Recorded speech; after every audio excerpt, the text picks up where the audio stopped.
Okay, so I wanted to do a video about The Ultimate Fighter and something that they haven't tapped into yet, which it looks like they're going to be tapping into next season, but as of yet it hasn't been tapped into, and that's instead of just simply creating stars through the show, these up-and-coming fighters, take an established fighter who maybe isn't over with the UFC audience, put them on the show as a coach, and see if their marketability rises, which is what it looks like they're going to be doing with Nog, because he's not very well over with the casual fan, or probably most of the UFC audience, which is, I think these days is mostly comprised of casual fans. But that hasn't been done yet. But it looks like it's going to be done next season. So I'd like to, I'm interested to see how that goes. I just got season 1 of The Ultimate Fighter, and I'm amazed at how many of the guys on that show have actually gone on to have, more than a modicum of success in the UFC. Nearly half of the fighters who were in that house, who fought on that show, have gone on to have success in the UFC. You got Stephan Bonner, Forrest Griffin, Diego Sanchez, Josh Koscheck, Kenny Florian, Mike Swick. I know there's a couple names I'm missing, but nearly half of that cast has gone on to have success in the UFC. And of course, when the show came out, they put Chuck and Randy as coaches because they were established names and they were going to help sell the product. However, the product is at a point right now where it sells itself. You don't need those superstar coaches.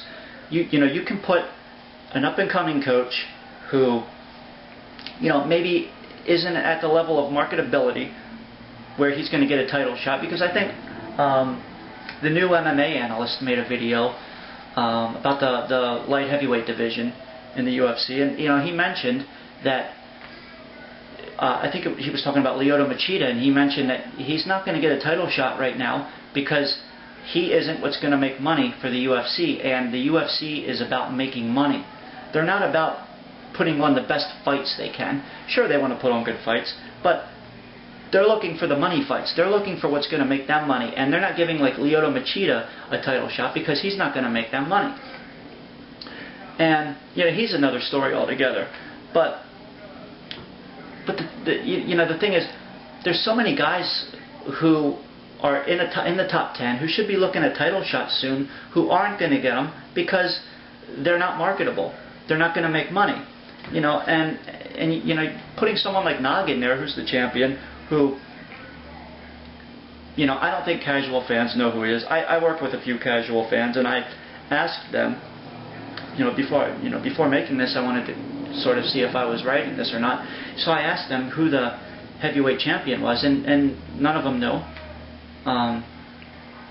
They know Tim Sylvia, they know Randy Couture, they don't know Nogueira.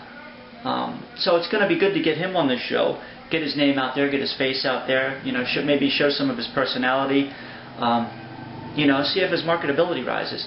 And there's so many guys you can do that for, who are looking at title shots. You got your Tyson Griffin, you got Thiago Alves, you got these guys who are in the title picture who maybe aren't going to be getting a title shot because they're not marketable, they're not names, they're not going to draw, they're not going to bring in money. So it would be nice to see some of these guys maybe get on the show as coaches, maybe get over with the fans, get their face out there, and see their marketability rise, see people become interested in them, and see their stock rise in the UFC. And with Lyoto Machida, I don't know if that's going to happen or not. He just has a bunch of factors against him. For one, he doesn't speak English, and it's a sad truth that American fans will not get behind someone if they don't speak English. I will. You probably will. If you're watching this video, you're probably a little more than the casual fan at this point. We will get behind him, but the casual fan is not going to get behind someone who does not speak English. And it's sad, because he actually had displayed some wit when it was UFC 79, I think, after he fought Sokaju, and going through an interpreter, it lost some of its wit and whatnot. But he basically said, look, I killed the African assassin, I killed the Alaskan assassin. What other assassin do I have to kill? And it's a witty comment, but going through an interpreter, it sort of lost some of its flair, and so he has that against him. And two, he's a decision fighter. I think something like 75 or 80% of his fights go to a decision, and the sport right now is comprised by a lot of casual fans. There's a lot of casual fans watching this who, once it goes into the second or third round, they start to get bored, and they just see these decision fights as boring, which is sad, but it's something that we're going to have to deal with right now.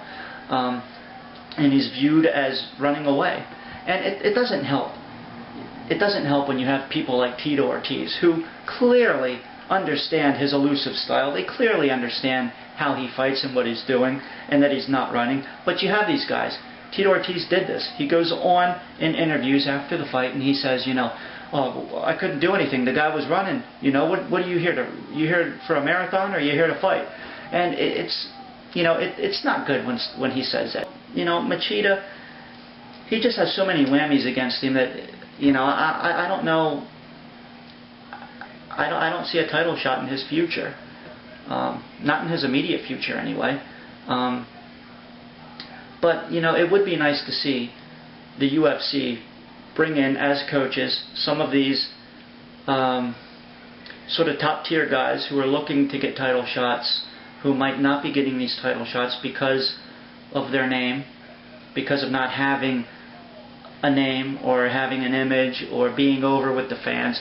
Bring in some of these guys, put them in as coaches, get their face out there, get their name out there, get them on the show, maybe showing their wit, their personality, see if they take off with the fans, see if their stock in the UFC rises. And I'm really glad they're putting Nagel in there, because I really think that that's going to help him get over more with the American fans. So yeah, that's basically all I wanted to say. See what you guys think, and I'll talk to you later.